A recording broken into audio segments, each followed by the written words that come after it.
Welcome to this month's Greg Griffith Leadership Podcast. Join Greg Griffith as we together learn what it means to be leaders of our world as we faithfully love and faithfully lead. Like, share, rate, and review this podcast with your friends and others of influence, for they too are looking for people like you to help them lead and love day to day. Without further ado, here is your host, Greg Griffith. Well, hello, leaders. It is good to be back with you. Want to share with you a little bit today about results. You know, I was just talking to a really good friend of mine, and he shared with me that it is so important for him to be in a results-driven church. And I think that we all want that. We all think about that, and we all would say, absolutely. But let's be honest. I think a lot of times we don't know how to get there. We say, what are the results that are happening? And I think sometimes we try to make up for this and say, well, it's up to the Holy Spirit. And true, it is up to the Holy Spirit. But let's look at the reality that the Holy Spirit is working in everyone's lives and is using us. And so there is something about being results-driven. And I think it's okay to be results-driven. Matter of fact, I would say that it's important to be results-driven. So let's talk about then how you look at getting results. And I think the first thing that many times people do when they look at getting results is they begin to look and they say, gosh, what am I doing? And they get their lists, and this is their function list, the things that are happening every day. And they look over all the things that they're doing and they say, how do I get more results? I don't even have enough time in a day. And we're going to talk about that in a minute too as well. But here's what I think I want you to do. First of all, I want you to put in your head this word, results. Okay. So now let's break it down for how to gain results. R in results, relax. This is key because once again, when we start to look at our results, we get overwhelmed with the tsunami of information, production, and projects that we're a part of. So first thing, take a deep breath and relax. Relax. And now we get to move to the next step. Evaluate. What are you doing? And not even like the measure of what you're doing, of how much of it is, but what's gaining steam and where are you finding life? So this is where I want you to start. Where are you finding life in the projects, the ministries that you're doing? And then what's gaining steam? What are you finding that you're doing that you're saying, man, this is really working. This is going great. This, I can see the ball moving forward. Where is it that the amount of efforts you do that you can say, man, if I just pour 10% into this, it goes really great and it goes really far. I don't feel like I'm pouring 90% into something and just gaining a yard. I feel like I pour 10% into something and we gain a first down. So start there. Start with what you are finding passionate and what is gaining traction and what is moving the ball pretty effortlessly and easily, okay? So focus on that one, maybe two. Please don't go farther than that. Second, simplify. So now as you look at this, don't look at this and say, okay, I have to set goals. By the way, can I just say, I think pastors in general, and if this is a Lutheran audience in any way, are the worst at this as well.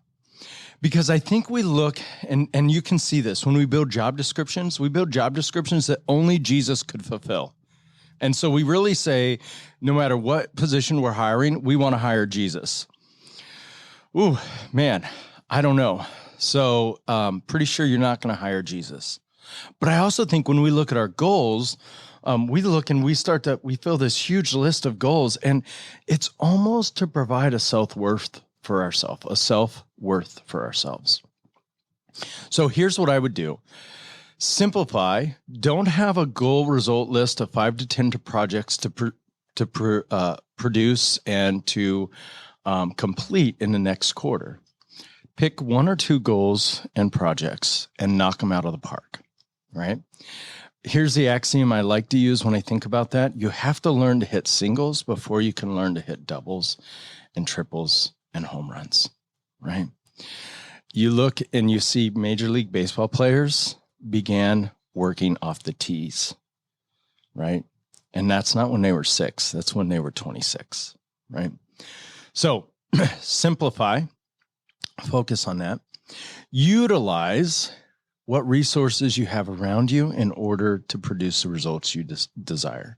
What assets are there? Volunteers, possibly, people, money, traction, others that say, this is what I want to do.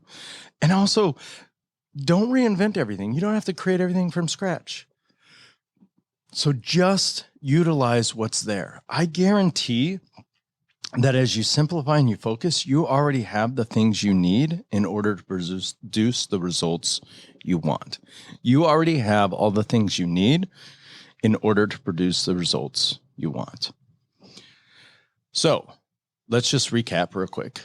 R for relax, E for evaluate, S for simplify, U for utilize, L for leverage. Leverage your giftedness and the giftedness of others. Maybe you're not a discernment person. Maybe you're not the finisher. Maybe you're the dreamer. Maybe you're the finisher, but not the dreamer. Find someone around you and your volunteers or your staff or whoever to project plan together. Don't do this in a silo or a vacuum. And it doesn't matter how big your church is, there are people wanting to work with you and alongside of you. So leverage that giftedness and the giftedness of others. Lastly, tenacity. Don't forget to finish completely. I think sometimes we get to 80%, 90%, and we go, this is good. It's done. What's next? No. Finish all the way. Get it done, right? For me, as not a tenacity person, this is the hardest part. Right? And then the S, in results, succeed. This is the success you'll have when you put these things in place. When you relax, when you evaluate, when you simplify, when you utilize, when you leverage, and when you're tenacious. And don't forget to celebrate the results. Celebrate the win, and then start with your next project, right? So once again, it is good to be a part of a result-driven church, result-driven industry, result-driven business. It's learning and leading those things out. Next month, we're going to talk about the difference between lag goals and lead goals in order to get those results. But leaders, once again, thanks so much for joining me today. Like, share this, get this out there. Hey, real quick, I'm going to start something new. I'm not paid for this in any way. I just like doing this. A book of the month that I'm recommending. I'm recommending to you right now, especially with this, I'm recommending to you Carey Nieuwhof's new book, At Your Best. I just read it. It is a really great read, quick read, chocked full of free resources inside the book. So make sure you get the book. It's on Barnes & Noble, Christian Books distributors, or christianbook.com, Goodreads. It's also an audiobook, Audible, and then it's also on Amazon, of course, too. So Carey Nieuwhof's new book, At Your Best, I promise you, it's going to give you time.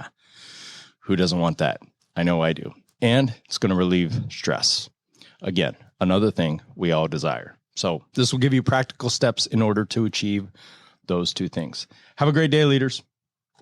Thank you for being a part of this month's Greg Griffith Leadership Podcast. Join Greg next month for leadership insights to faithfully love and faithfully lead. Now go be terrific today.